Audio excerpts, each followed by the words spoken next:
उन्हें समानता के लिए अधिकार मांगते देखा है, उन्हें अधिकार के लिए, सम्मान के लिए आवाज उठाते हुए भी देखा है, और देश हित की बात आने पर कानून और नियम के बात करने वाली उन्हीं जबानों को पलटते हुए भी देखा है।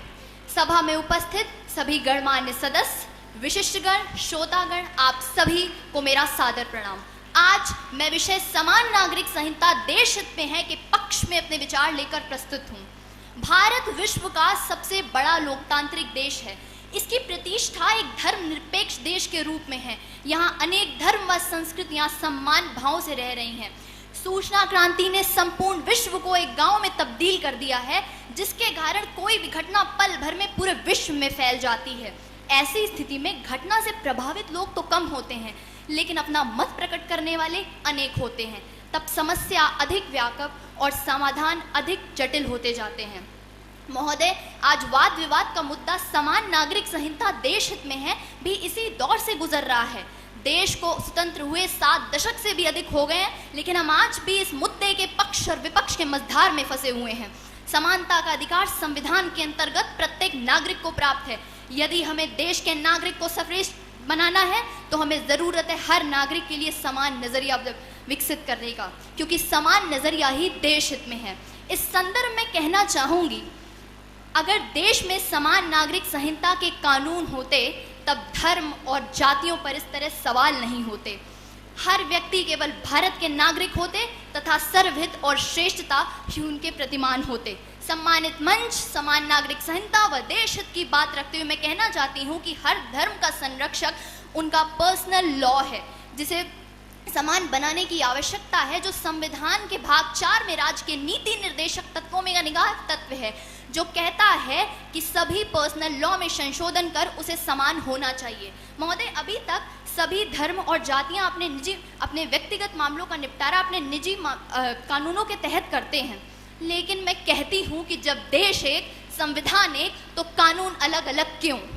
इस संहिता के अंतर्गत विवाह, तलाक, उत्तराधिकारी के नियम, समानता के अधिकार जैसे नियम शामिल हैं, जो इन दिनों धर्म निरपेक्ष और तर्क संगत नहीं हैं।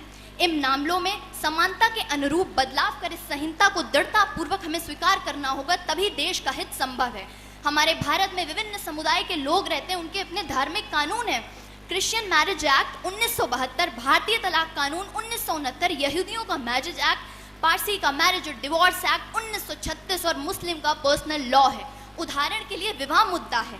एक हिंदू धर्म में पति या पत्नी के रहते पुनः विवाह करना एक दंडनीय अपराध है, लेकिन मुस्लिम धर्म में एक पति एक समय में 4 विवाह कर सकता है, क्योंकि ऐसा उसका धार्मिक कानून कहता है। क्या धर्म के नाम पर यह करना उचित है जिसे कानून की मान्यता प्राप्त हो?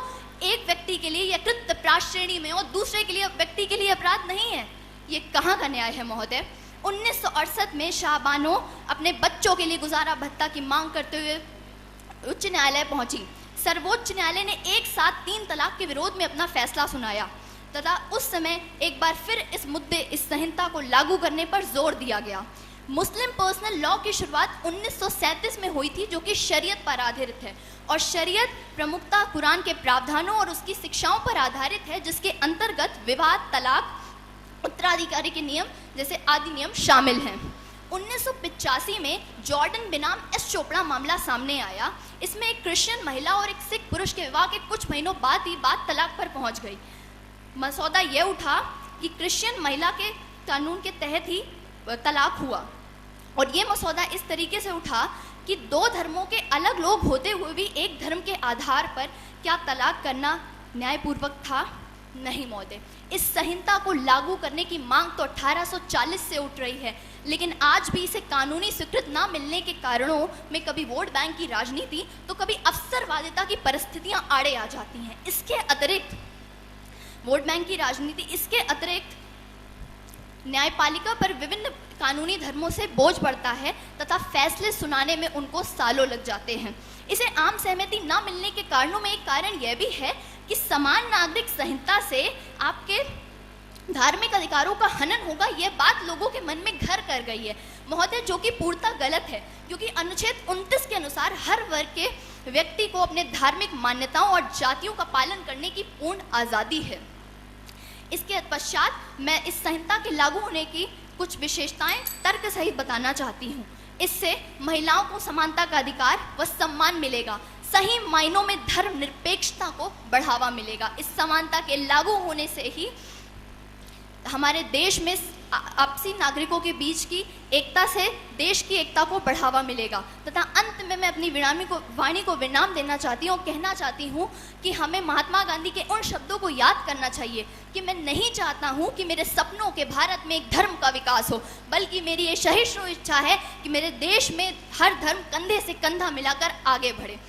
हर व्यक्ति केवल भारत का नागरिक हो, सर्वहित ही उसका स्वाभिमान हो, समान नागरिक संहिता सबको स्वीकार हो, देश हित ही विकास का द्वार हो। धन्यवाद। जय हिंद, जय भारत।